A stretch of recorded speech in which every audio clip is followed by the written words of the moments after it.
Professeur Charles-Étienne Baudry, merci d'avoir répondu à l'invitation de Caméra Mosaïque pour cette première émission de l'année 2025. Qu'est-ce qui a poussé professeur Baudry, le Premier ministre Justin Trudeau, à la sortie?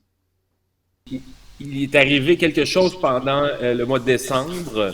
Euh, la ministre des Finances, qui avait également le poste de vice-première ministre du Canada, c'est un poste qui est différent du poste de vice-président des États-Unis, parce que c'est pas un poste qui est élu là, en même temps sur un ticket là, comme aux États-Unis. C'est un poste qui n'est pas toujours utilisé par les premiers ministres. Donc, des fois, on va le donner là, à un ministre du cabinet, du Premier ministre du Canada. On va donner le titre de vice-premier ministre. Puis, c'est pour remplacer le Premier ministre lorsqu'il est en voyage pour les fonctions officielles ou avec les médias, etc. Donc, elle avait le titre de vice-première ministre. Elle était ministre des Finances. Puis, comme dans beaucoup d'autres cabinets, le ministre des Finances, c'est vraiment un ministre très important.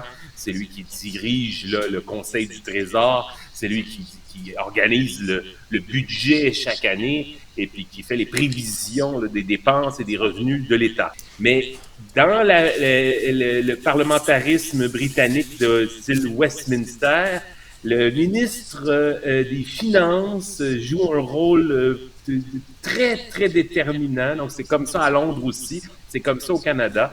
Et puis, souvent, on a eu des situations où les ministres des Finances canadiens manœuvrent pour remplacer le premier ministre, parce que c'est vraiment le numéro 2 du régime. Donc, la ministre des Finances, qui avait été une fidèle alliée de Justin Trudeau depuis le début de son mandat en 2015, Chrystia Freeland.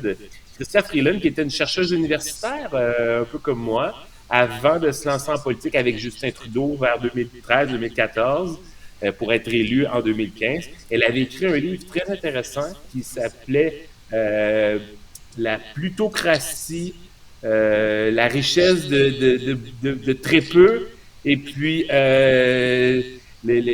très peu qui laisse très peu pour les autres. Donc, elle avait un peu pressenti là, les inégalités puis la concentration de la richesse qu'on constate dans les dernières années, puis qu'on voit là vraiment illustrée de façon incroyable avec la ribambelle de milliardaires là, au cabinet du futur président là, des États-Unis, Donald Trump. Donc, Chrystia Freeland était une alliée incontestable de Justin Trudeau pendant plusieurs années. Puis, coup de tonnerre, elle a démissionné le 16 décembre dernier, ce qui a vraiment sonné le glas de la carrière politique de Justin Trudeau. Parce que là, ses adversaires se disaient, voyez-vous, on ne peut pas avoir confiance en vous. Même votre plus grand allié vous a laissé tomber. Donc, elle a fait une manœuvre politique, j'ai l'impression. Elle se prépare à briguer la direction du Parti libéral du Canada parce que c'est le poste que Justin Trudeau avait depuis 2013. En 2013, il avait accédé au leadership du Parti libéral du Canada pour ensuite se faire élire premier ministre, puisque c'est le Parti libéral qui avait le plus de députés à la Chambre des communes du Canada à partir de 2015, dans un gouvernement majoritaire de 2015 à 2019, et depuis 2019, dans un gouvernement minoritaire, renouvelé là, de la même façon en 2021, encore minoritaire, qui a tenu au pouvoir, même s'il était minoritaire, avec une alliance avec un parti de gauche, un parti très, très gauchiste qui s'appelle le Parti néo-démocrate, qui est dirigé par une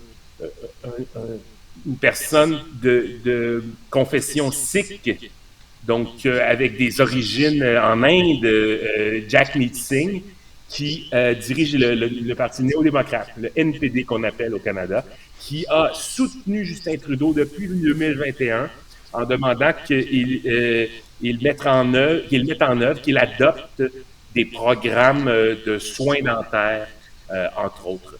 Alors, des programmes très progressistes de redistribution de la richesse. Donc, et puis là, l'alliance ne tient plus. Depuis le mois de septembre, Jack Meeting est prêt à faire tomber le gouvernement. Alors, étant donné que le gouvernement était en suspens, était prêt de tomber, et bien là, on voit qu'il y a une espèce de jeu de palais, là. Il y a des tractations qui se font pour remplacer Justin Trudeau. Puis sa plus grande alliée semble avoir été le clou dans le cercueil de sa carrière politique. Alors, elle, en démissionnant, elle démissionne du cabinet Trudeau, puis elle se prépare à briguer la chefferie du Parti libéral du Canada, probablement, mais il va y avoir d'autres candidats. Restons justement sur ce coup de grâce de Mme Chrystia Freeland à M. Trudeau. Elle a démissionné de son poste de vice-première ministre alors qu'elle devrait, ce même 16 décembre, faire une présentation sur les finances du Canada devant le Parlement à Ottawa. Oui. Oui, elle a choisi la journée même de la mise à jour économique. La façon que ça fonctionne, le cycle budgétaire au Canada, c'est qu'on a le budget qui est présenté par le ministre des Finances au mois d'avril, souvent au mois de fin mars, début avril. Et puis là, l'année fiscale se base là-dessus, là, du 1er avril au 31 mars chaque année. Il doit y avoir à l'automne une révision budgétaire de la part du gouvernement. Et puis, ce qui est arrivé, c'est qu'on avait prévu un déficit de 40 milliards. Et puis, le déficit était désormais de 60 milliards. Donc, il y avait un déficit qui était plus élevé à présenter. Donc, elle a choisi cette journée-là où elle était censée présenter la mise à jour économique présentée par la ministre des Finances. Et puis là, le matin même, elle a pas décidé ça le matin même. C'était prévu. Donc, elle a dit, je vais choisir cette journée-là. Elle a vraiment, et puis dans ses déclarations, elle s'est assurée de dire, il y avait beaucoup de décisions qui étaient prises par le premier ministre qui m'étaient imposées, j'ai eu beau résister, c'est pas moi qui avais le dernier mot, et puis je n'étais pas d'accord avec tout ça. Au Canada, on est gâtés, hein? Le premier ministre avait choisi de nous donner un congé de TPS, qui est la taxe des produits et services fédérale, de 7 pour certains biens comme les arbres de Noël et puis les vêtements pour enfants, la bière, le vin. Vous avez dit pour le temps des fêtes, là, pour la Noël, vous allez avoir congé de taxes au fédéral. Et puis là, oui. Et puis là, les Canadiens, au lieu de dire merci à Justin Trudeau qui voulait jouer au Père Noël, ils ont contesté cette décision-là. Donc, ils auraient préféré payer la taxe. Alors, et puis, il a même voulu donner un chèque de 200 $ à tout le monde. Et puis, ça n'a pas passé, ça. Ça a été tellement contesté dans l'opinion publique que ça n'a pas été accordé à la Chambre des communes. Alors, et puis là, la ministre des Finances, elle dit, moi, je n'étais pas d'accord avec ces histoires-là, là, c'est trop cher, puis ça nous endette. Il faut dire que le Canada se tire quand même pas mal d'affaires. Avec la pandémie, il y a eu beaucoup d'endettement, mais on n'est pas les seuls. Le Royaume-Uni, la France, les États-Unis sont extrêmement endettés. À ratio sur dette sur produit intérieur brut, le Canada est dans la tête du peloton des pays du G7, par exemple, là. Donc, notre endettement n'est pas si élevé que ça. Mais ça dépend des calculs, parce que si on regarde l'endettement du fédéral, on est un État fédéral. Si on regarde l'endettement du fédéral, ça semble moins grave. Mais si on ajoute l'endettement du fédéral plus l'endettement des 10 provinces, là, c'est plus élevé. Mais donc, le gouvernement libéral de Justin Trudeau, il porte bien son nom. Ça a été un gouvernement assez dépensier qui a voulu investir, qui avait vraiment la théorie keynésienne en tête. Donc, il a voulu investir en infrastructure. Il s'est fait élire en 2015 en promettant de s'endetter pour reconstruire le Canada. Et puis, à l'époque, Stephen Harper, qui était au pouvoir, qui était le premier ministre, c'était un premier ministre d'austérité. C'était un premier ministre qui coupait dans tout. Et puis, il était très contesté pour ça, là. Il coupait dans les transferts aux provinces, il coupait dans les programmes fédéraux pour les enfants, pour les aînés, pour les subventions pour les entreprises, les subventions pour les universités. Donc, il coupait dans les subventions pour les médias canadiens, ne croyait pas en l'importance de la liberté d'expression, la science, etc. Et puis, Justin Trudeau a battu Stephen Harper en 2015 en promettant, lui, d'être plus libéral, d'être plus redistributeur, d'être plus keynésien dans son approche, même en allant jusqu'à s'endetter. Puis il avait même dit ça dans un débat avant l'élection, dire « Moi, j'ai pas peur de m'endetter ». Bien, évidemment, ça s'est resté, ça. Puis avec la pandémie, qui a coûté très cher, encore une fois, les Canadiens tellement gâtés, on recevait 2000 $ par personne par mois. 2000 $ canadiens par personne par mois. On avait juste besoin de taper notre nom dans l'Internet. Et puis, il n'y avait pas de vérification, pas le temps de vérifier. Il y a eu plein de fraudes. Il y a eu même des gens qui travaillaient au gouvernement, à l'Agence des revenus du Canada, donc qui utilisaient les ordinateurs pour s'envoyer des chèques à eux-mêmes. Donc, il y a eu des problèmes là, dans l'administration Trudeau, évidemment. Comme vous voyez, là, je vous présente les bons coups et les mauvais coups. Là. Restons, professeur Baudry, sur la situation au niveau du Parti libéral. De nombreux députés de ce parti avaient, bien avant la démission de Mme Freeland, abandonné le navire en annonçant leur décision de ne pas se porter candidat lors des prochaines élections, annonces qui ont été faites dès le mois de septembre 2024. Donc, ça a commencé comme ça. C'est que depuis 2022, puis le congrès des camionneurs là, devant le Parlement qui contestait les mesures sanitaires, et puis l'arrivée de Pierre Poilievre à la tête du Parti conservateur, ça a monté dans les sondages. Donc, il y a beaucoup de pertes de points dans les sondages pour le Parti libéral. Donc, le Parti libéral est en chute libre. Au début, on était à 30%, ensuite, ils ont été à 25%, 20%. Là, on est en bas de 20%. On est rendu à 15%. Donc, lorsque les députés voient ça, les députés sont élus dans une des 338 circonscriptions du pays. Et là, lorsque les députés voient ça, ils ont peur pour leur siège. Alors, ils se disent, vaut mieux contester notre chef qui nous fait descendre dans les sondages et puis avoir un nouveau chef.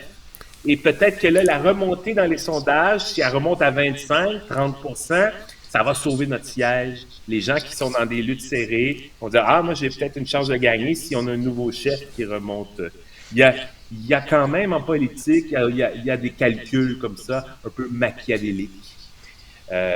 Donc, pour ce qui est de Chrystia Freeland, donc pour ce qui est des autres, il y a des ministres comme Simon Fraser, qui était un ministre assez bien en vue, qui a dit qu'il ne se représentait pas. Il y a eu aussi un ministre québécois, Pablo Rodriguez, qui lui a quitté le bateau pour aller briguer la leadership du Parti libéral dans sa version québécoise pour faire face à François Legault aux prochaines élections. Donc oui, Justin Trudeau, lentement mais sûrement, à l'automne. Et puis il y a aussi Jack Meeting, le chef du NPD, qui avait une alliance avec lui, qui a décidé d'arrêter de le soutenir. Donc là, on ajoutait la peur d'une élection à tout moment, dans le contexte d'un gouvernement minoritaire. Et en plus, il a commencé à avoir plusieurs politiciens, que ce soit des députés ou même des ministres proéminents, qui se sont mis à dire « Moi, je ne me représente pas aux prochaines élections et je quitte ». Parce qu'ils se disent c'est terminé, c'est des gens qui sont là pour être ministres, qui ne veulent pas nécessairement être députés d'un parti d'un parti d'opposition. Alors, lentement mais sûrement, ça fait boule de neige. Donc, on est au mois de janvier, là, au Canada, il y a des boules de neige. Alors, ça a commencé avec ces députés, ces ministres qui ont quitté, et là, bam, la ministre des Finances. C'est le coup de grâce. C'est le coup de grâce. Absolument, absolument. Le clou dans le cercueil de la carrière politique de Justin Trudeau, il ne pouvait pas se relever de ça. Et en plus, les sondages ont évidemment continué à baisser. Là, c'est là qu'on s'est rendu vers 15%. Donc, c'est terrible, là, 15%. Ça attend une défaite avec presque plus de députés. quatrième parti. Là. Il va être dépassé par le Bloc québécois, qui est un parti souverainiste, indépendantiste québécois, qui va avoir beaucoup de députés au Québec. Il va être dépassé par NPD, évidemment. Donc, et le Parti conservateur qui est à 44%, ce qui est énorme, ce qui attend une majorité vraiment immense de députés, peut-être 200 députés sur 338 pour le Parti conservateur du Canada, si la tendance se maintient. Donc, face à ça, là, les députés, au début, il y avait vingtaine de députés qui disaient à Justin Trudeau de partir. Ça fait pas longtemps, c'est au mois d'octobre. Ensuite, il y a eu l'élection de Trump. Il y a eu la façon que que Trudeau s'est fait narguer par Trump concernant vous êtes seulement le gouverneur du 51e État. Et puis à Trudeau, Elon Musk s'est mis à narguer Trudeau en lui disant vous serez pas au pouvoir longtemps. Et puis là, tout ça, ben ça finit par faire tomber le premier ministre du Canada. Parlons maintenant, professeur Baudry, des principaux défis auxquels le Parti libéral va faire face après la démission de Justin Trudeau. Ben, en fait, il a démissionné en tant que chef du Parti libéral en premier, et puis il promet de démissionner comme premier ministre dès qu'il y aura un nouveau chef au Parti libéral. Parce que la façon que fonctionne le parlementarisme, le chef du gouvernement, le premier ministre, c'est le chef du parti avec le plus de députés à la Chambre des communes. Et puis, c'est le Parti libéral. Donc, Justin Trudeau reste premier ministre. Il a promis de démissionner dès qu'il y aura un nouveau chef. Il est toujours chef, mais il démissionne en attendant qu'il y ait... Il démissionne lorsqu'il y aura un nouveau chef. Donc, il reste premier ministre pour encore quelques semaines. Le Parti libéral du Canada doit organiser une course au leadership. Donc, va ouvrir les candidatures, doit trouver une formule, doit faire des débats télévisés. Donc, ils ont beaucoup de travail, beaucoup de points sur la planche pour cette organisation politique-là. Donc, ils doivent vraiment faire en sorte de redorer le blason du parti. Donc, il va falloir qu'ils réussissent à faire une course avec des bons candidats. Donc, peut-être Chrystia Freeland, comme je vous disais, mais également Mélanie Joly, la ministre des Affaires étrangères. Il pourrait y avoir la candidature également de Mark Carney, qui est l'ancien gouverneur de la Banque du Canada. Il y a Christy Clark, qui est l'ancienne première ministre de la Colombie-Britannique. Donc, il y a une liste de candidats qui commence à se profiler. Et puis, le Parti libéral va tenter de créer une plateforme, une série d'événements, un peu comme les primaires aux États-Unis, là, avec quand on a vu le retrait de Joe Biden et puis l'arrivée de Kamala Harris, puis on a fait une convention. Donc, on va avoir une série d'événements et puis ça va se terminer avec une convention où on va élire le nouveau chef du Parti libéral. Et à ce moment-là, il sera assermenté comme premier ministre du Canada devant la gouverneure générale Mary Simon, Harry Dowell à Ottawa, pour remplacer Justin Trudeau. Donc, Justin Trudeau reste en poste. C'est lui qui va être premier ministre encore pour les prochaines semaines, peut-être jusqu'au mois de mars. Donc, il va pouvoir recevoir l'arrivée en poste de Donald Trump le 20 janvier, puis gérer le dossier des tarifs, gérer la transition avec l'administration Trump dans les relations canado-américaines. Comment évaluez-vous la décision de M. Trudeau de proroger le Parlement jusqu'au 25 mars? Comment cette décision va-t-elle affecter les relations entre les différents partis au Parlement? Bon, la prorogation, elle est tout à fait légale. C'est la prérogative du premier ministre du Canada de proroger le Parlement jusqu'à un certain niveau. Donc, il faut avoir une bonne raison. Là, il y a une bonne raison. Jusqu'au 24 mars, c'est tout à fait correct, c'est tout à fait constitutionnel. C'est si jamais il voulait proroger plus longtemps, il serait du devoir de la gouverneure générale du Canada de dire non à la prorogation. Mais pour l'instant, elle n'a pas à dire non à cette prorogation-là. C'est tout à fait correct parce qu'on a un chef de parti, premier ministre démissionnaire. Le déclenchement des élections, c'est la prérogative du premier ministre du Canada. En fait, c'est le rôle de la gouverneure générale sur recommandation du premier ministre. Donc, c'est eux qui font ça, les élections. En tout temps au Canada, on peut déclencher une élection sans aller au Parlement. Le Parlement déclenche des élections lorsqu'il vote la non-confiance d'un côté, et en contrepartie, le premier ministre peut en tout temps déclencher lui aussi des élections. Compte tenu de l'impopularité du Parti libéral, selon tous les sondages d'opinion, quelles sont les chances d'un homme ou d'une femme, je dirais un ou bien une outsider, d'accéder à la chefferie de ce parti? C'est possible. Une personne pourrait arriver, devenir membre du Parti libéral, mais ça prend une personne qui, pour devenir chef, pour réussir à gagner la course, il va falloir être une personne très connue, une personne très appréciée du public, une personne crédible pour pouvoir coiffer là, l'ancienne ministre des Finances, Chrystia Freeland, l'ancien gouverneur de la Banque du Canada, Mark Carney, ou encore la ministre des Affaires étrangères, là, Mélanie Joly. Le ministre de l'Industrie, là, François-Philippe Champagne, ou le nouveau ministre des Finances qui a remplacé Chrystia Freeland, il s'appelle Dominique Leblanc, c'est un Acadien là, qui vient du Nouveau-Brunswick. Puis il est très sympathique, il a beaucoup de gueule, Dominique Leblanc, puis c'est un vieux routier de la politique, mais il est très proche de Justin Trudeau. C'est quelqu'un qui était le gardien là, de Justin Trudeau dans la famille Trudeau quand Justin Trudeau était enfant. Justin Trudeau, là, c'est de l'aristocratie canadienne. C'est un enfant de la nation. Il est né alors que son père était premier ministre, Pierre Elliott Trudeau, dans les années 1970. Justin Trudeau, enfant, a rencontré Richard Nixon, Jimmy Carter, la reine Élisabeth II. Il a fait le tour du monde alors qu'il était enfant. Il y avait un fonds pour lui, pour ses études. Il n'a pas vraiment... C'est vraiment de l'aristocratie. Il n'a pas vraiment travaillé. Il a fait le tour du monde. Et puis, il n'a pas vraiment d'expérience. Il n'avait pas d'expérience avant de s'en venir en politique, mais il avait pas d'expérience de la vraie vie. Donc, c'était pas quelqu'un qui était dans les affaires, c'était pas quelqu'un qui était dans les professions libérales, c'est pas quelqu'un qui était à l'université, c'est pas quelqu'un qui était dans la fonction publique. Il y a toutes sortes de parcours avant de devenir premier ministre du Canada. Et lui, c'était simplement qu'il avait eu l'expérience de voir son père premier ministre.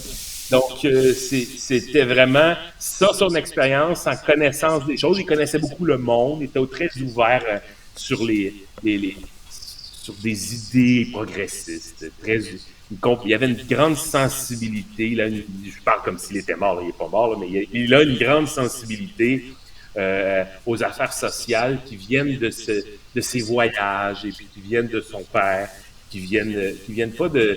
C'est vraiment un personnage particulier qui fait penser au roi de France, là, qui était mis au roi britannique, le roi européen, qui était mis sur le trône à un jeune âge à l'époque, de la Renaissance, là, qui était mis sur le trône à un jeune âge sans expérience. Donc, tu sais, dans le monde moderne, Justin Trudeau, sans vraiment d'expérience concrète, arrive comme premier ministre à l'âge de 40 quelques années, 43, 44 ans. Donc, très jeune pour diriger un immense pays comme le Canada, une économie du G7, sans expérience comme ça. Parfois, il a fait des bons coups. Il a investi dans les enfants. Il a fait ce qu'on appelle un child benefit, une allocation pour les enfants. Ça a sorti beaucoup d'enfants canadiens qui étaient dans de la pauvreté. Et puis, ça a été imité, ça, par l'administration Biden en passant. Puis, il a également légalisé la marijuana. Il a dit ça donne rien de mettre les gens en prison parce qu'ils fument un joint, là. Donc, il est arrivé au Canada à une époque où il y avait Stephen Harper, qui était un homme très austère, très dur, un vieux routier de la politique. Du parti conservateur.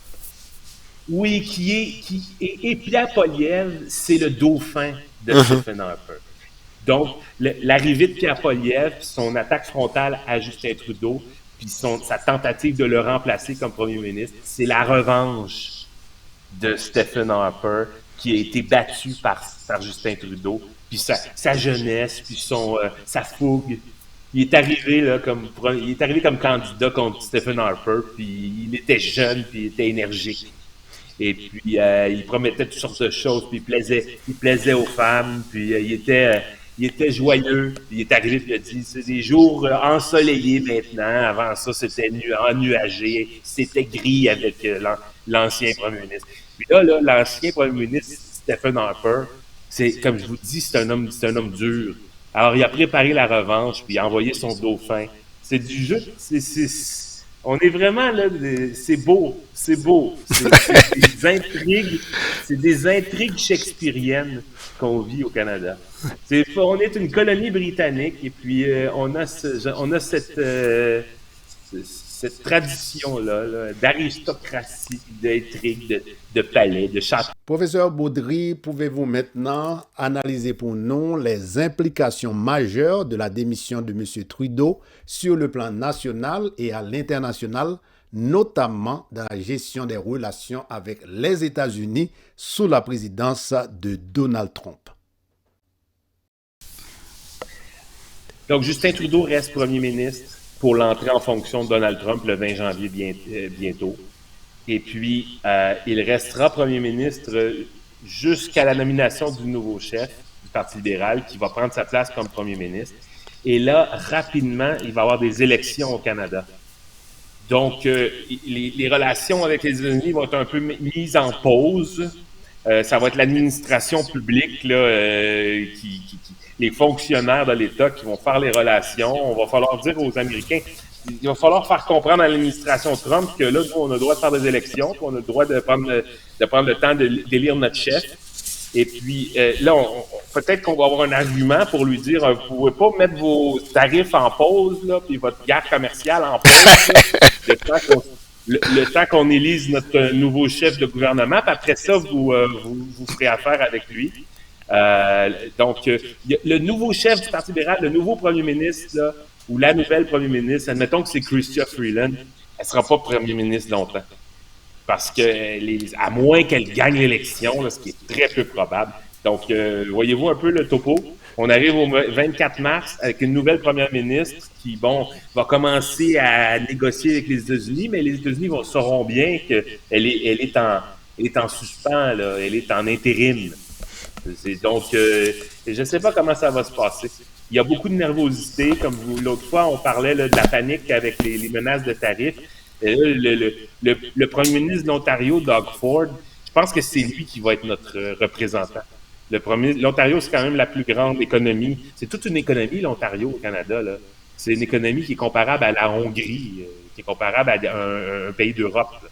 Donc, c'est Toronto, c'est l'industrie de l'automobile, c'est l'électricité, c'est ça.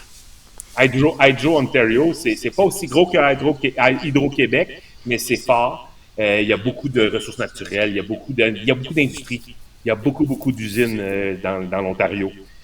Ça travaille en Ontario. Donc, c'est un gros marché. Puis notre premier ministre, Doug Ford, là, il est solide. Puis lui, il a dit à Donald Trump sa façon de penser. Puis il va sur les ondes de Fox News, puis il négocie. Donc, le fait qu'on soit une fédération comme ça, avec pas beaucoup de provinces, 10 provinces, avec des grandes provinces proéminentes, là, comme l'Ontario, peut-être le Québec pourrait tirer son épingle du jeu si M. Legault arrête de dire oui à Donald Trump qui commence à négocier. Donc, peut-être que nos premiers ministres provinciaux pourront prendre le relais pendant qu'on établit notre cabinet fédéral. Mais c'est clair que là, nous, on est en remaniement. On est un peu comme les États-Unis ont été là, pendant plusieurs mois là, avant l'élection de Donald Trump, avec Joe Biden qui était un peu en sortie, qui avait déjà qui avait comme démissionné lui aussi. Et puis Kamala Harris qui n'était pas encore au pouvoir, puis Donald Trump non plus. Donc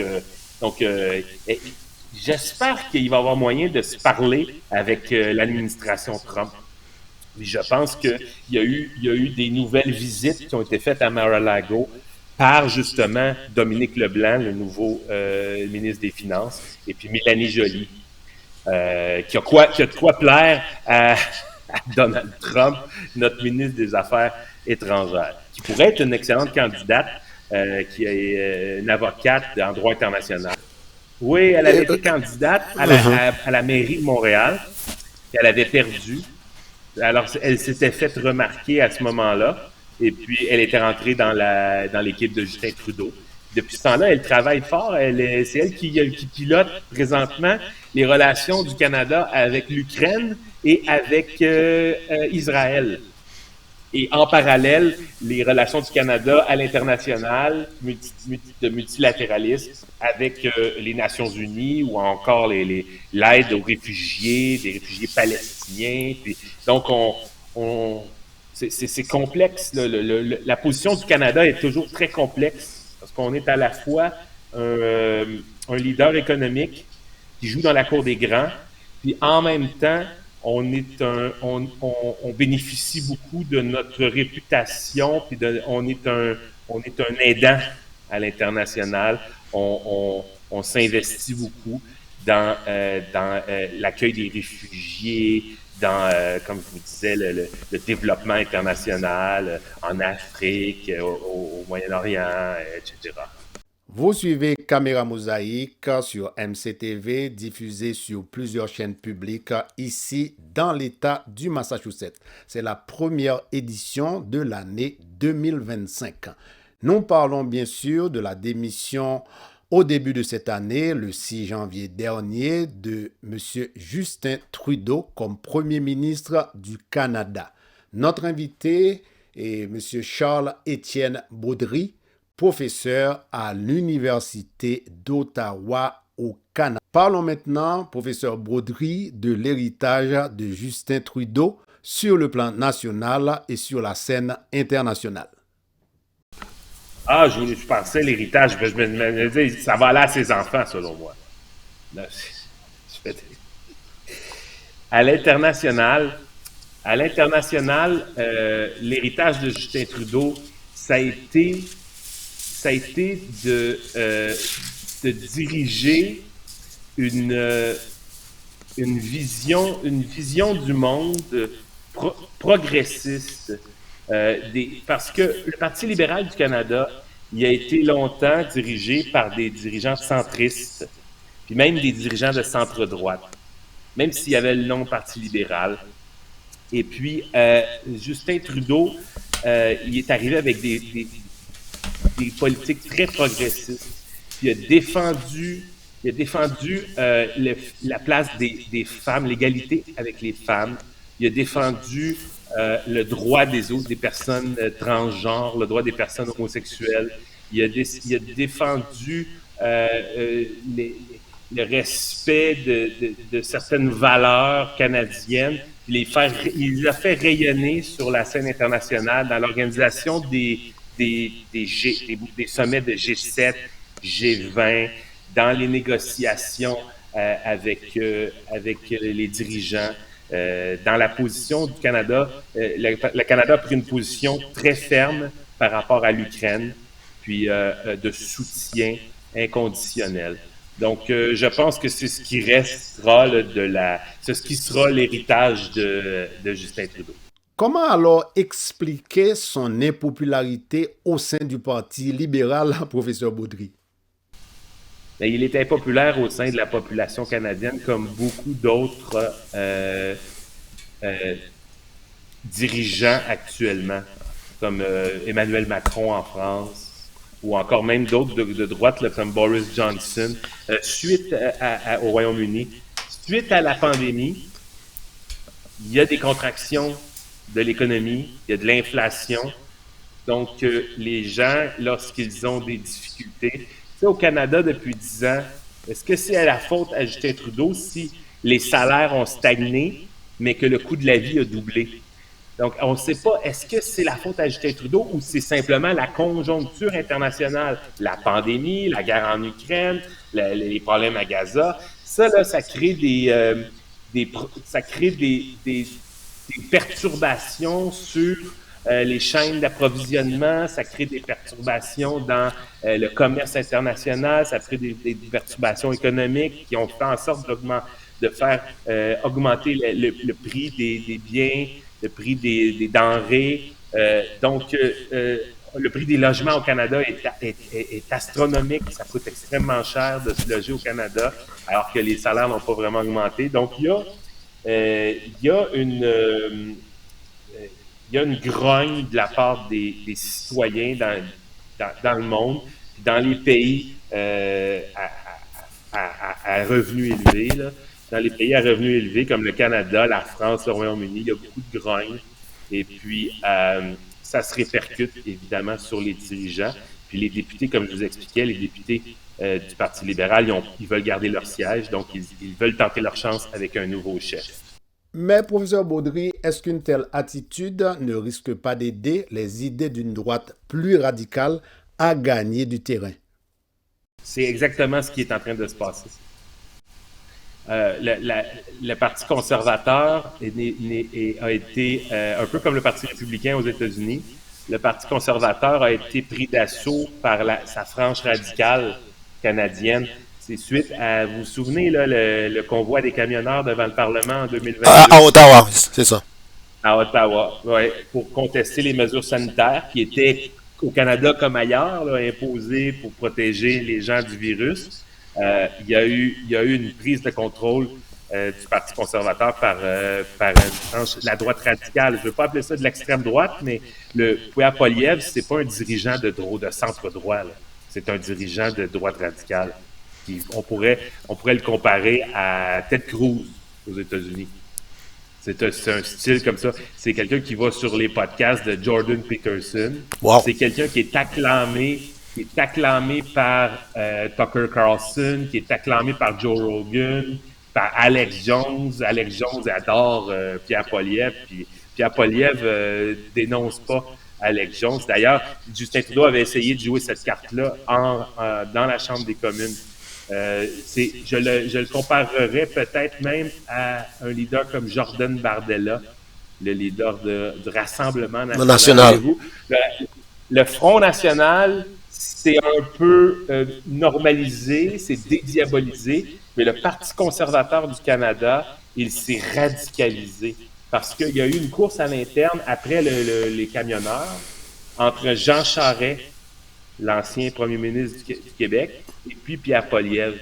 Puis c'est Pierre Poilievre qui a gagné en faisant entrer comme nouveau membre dans le Parti conservateur une grande partie de gens qui n'avaient jamais été impliqués en politique, qui étaient des gens qui ont été radicalisés par les événements de la pandémie, par les événements du convoi des camionneurs. Donc, c'est vraiment un Parti conservateur, un nouveau genre là, qu'on a au Canada, un peu radicalisé, un peu à la manière du Parti républicain américain. Quel rôle les réseaux sociaux, professeur Baudry, jouent dans cette radicalisation du discours politique au Canada? Maple MAGA. Alex Jones, Joe Rogan, etc., là, tous ces gens-là, ils vont dire Pierre Poilievre, c'est Maple MAGA. Cela devrait en principe susciter beaucoup d'inquiétudes au Canada. Oui, mais comme vous voyez, il y a une certaine division dans le mouvement progressiste au Canada. On a un parti libéral, puis on a le parti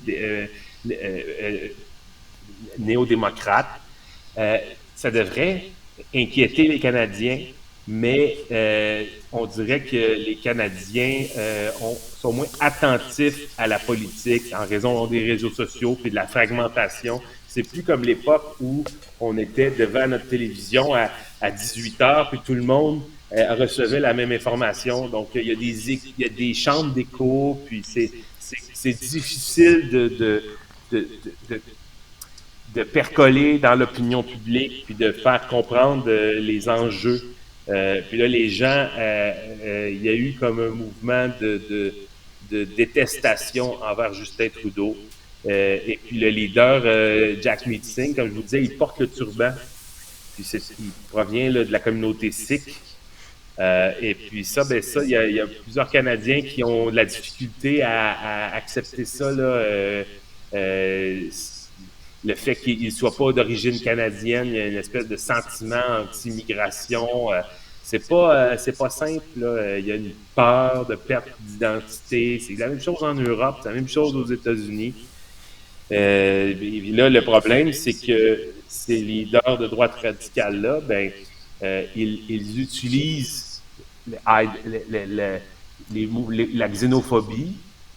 Ils instrumentalisent la xénophobie pour mieux mettre en œuvre des politiques publiques qui sont au détriment des plus pauvres, qui vont diminuer les allocations aux plus démunis pour les meilleurs revenus des plus riches. Donc, c'est encore plus, c'est ça exactement qui est la plateforme là, Trump-Musk qui se prépare là, avec les milliardaires dans le cabinet, dans le futur cabinet Trump, puis les coupes d'impôts pour les plus riches, pour les entreprises. Puis, donc, c'est ce qui est le drame.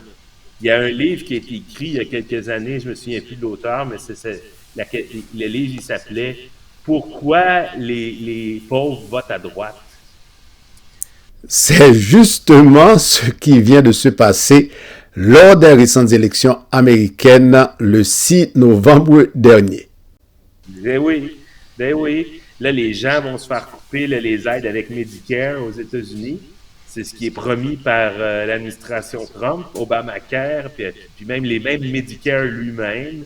Les gens vont se faire couper les allocations familiales, les gens vont vont avoir plus de difficultés, vont se faire presser le citron, vont avoir des politiques d'austérité, auront moins de services gouvernementaux au bénéfice des grandes entreprises qui en ont jamais assez, puis c'est les milliardaires du monde qui en ont jamais assez.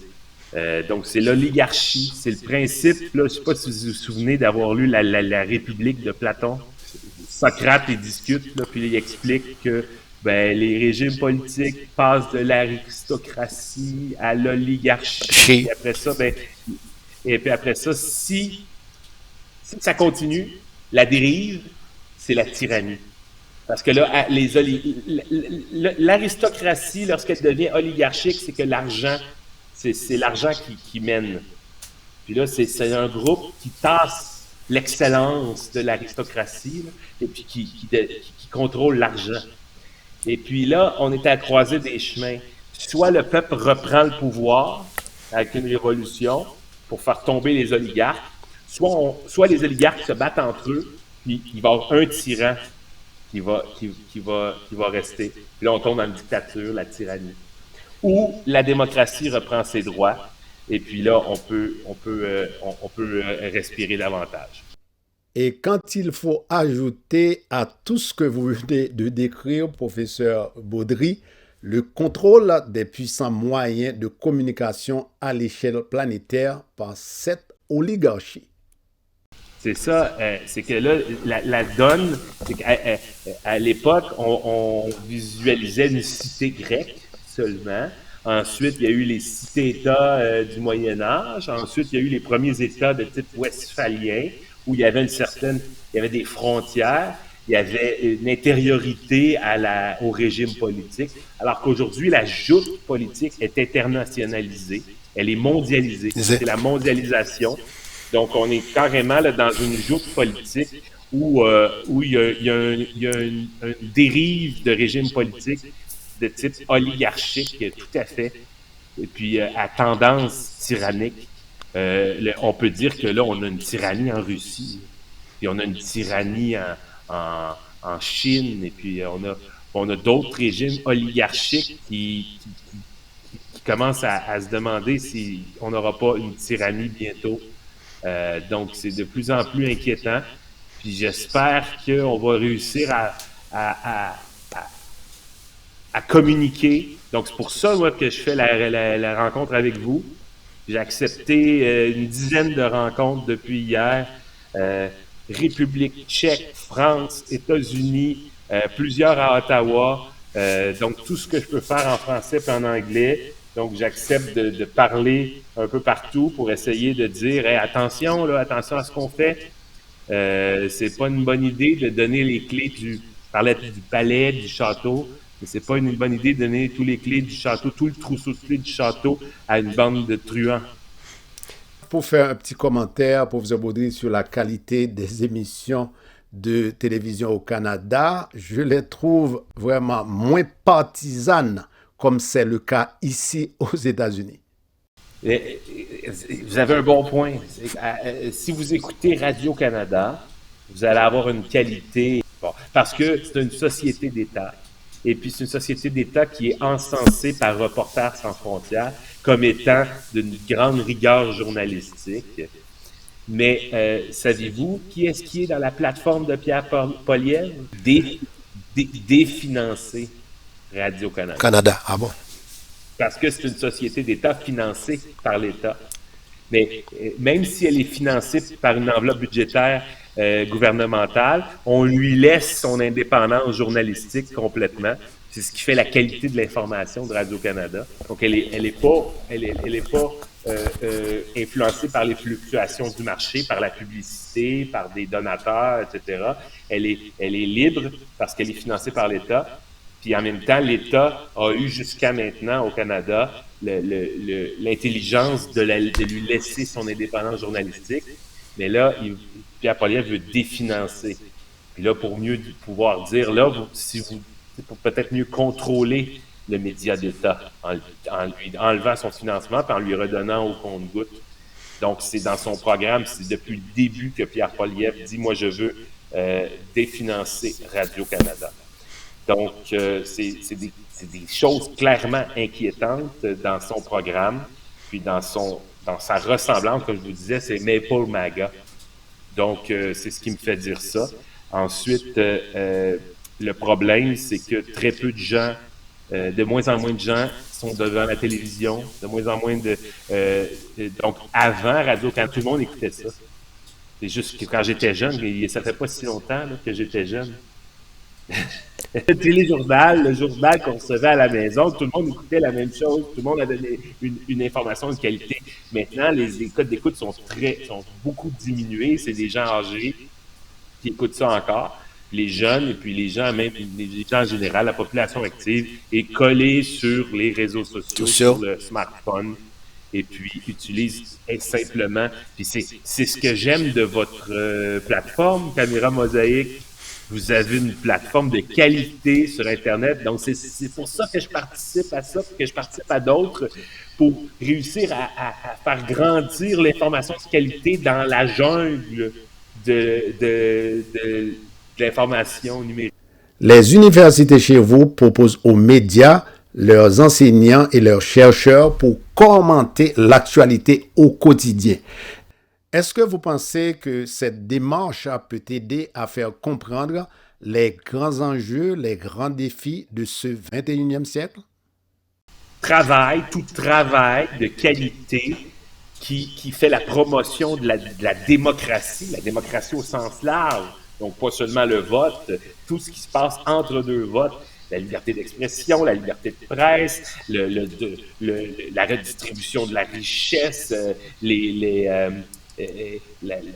contrôle du travail des policiers. Donc, il y a toutes sortes de caractéristiques, il y a toute une liste de caractéristiques de la démocratie dont on peut faire la promotion à travers des travaux de chercheurs universitaires, des publications comme mon livre, Radiotron, des plateformes comme la vôtre. Donc, tout travail qui va dans le sens de la démocratie, au sens politique du terme, tout travail est bénéfique pour essayer d'éviter les dérives du 21e siècle. On est déjà rendu au quart du 21e siècle. On entre dans le nerf de la guerre du 21e siècle, qui est une guerre de l'information beaucoup. Donc, on va essayer de faire de notre mieux, de continuer à promouvoir des valeurs démocratiques. Et puis, le problème, c'est la déconnexion de plus en plus entre les élites universitaires, médiatiques, et puis la population en général, qui, elle, reçoit un message qui est un peu troublé et qui va faire en sorte que souvent, ils vont perdre confiance envers les médias, perdre confiance envers l'université, perdre confiance envers la science, perdre confiance envers le gouvernement. Et puis là, dans ce temps-là, c'est comme ça que s'installe l'oligarchie par la manipulation, la désinformation, par comment on dit ça, donc la démagogie. Donc c'est ça la démagogie.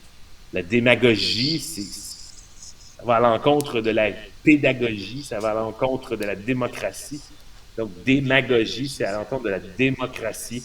Donc la démagogie, ce sont les oligarques et les futurs tyrans qui prennent avantage de ces situations reliées au changement démographique, au changement économique, au changement technologique, qui font en sorte que on évolue, le monde change constamment. Il va toujours avoir des gens mal intentionnés pour essayer de tirer avantage de ces changements-là pour se faire du capital politique, puis se hisser à la tête des États avec des mauvaises intentions, qui est de concentrer la richesse, qui n'ont pas à cœur le bonheur du plus grand nombre, comme le demande la théorie utilitariste de John Stuart Mill, par exemple. Ainsi s'achève, mesdames, messieurs, cette édition de Caméra Mosaïque sur MCTV, diffusée dans plus d'une douzaine de chaînes publiques dans l'État du Massachusetts. Merci à vous, professeur Charles-Étienne Baudry, du département d'études politiques à l'Université d'Ottawa, pour votre éclairage sur la démission cette semaine du Premier ministre Justin Trudeau, son impact sur la politique canadienne et sur le reste du monde, notamment les relations de votre pays avec les États-Unis. Merci à vous, puis n'oubliez pas justement que le Canada est un rempart de la démocratie. Donc, il doit être un exemple à suivre, et non le contraire, que le Canada commence à suivre les mauvais exemples. Merci beaucoup et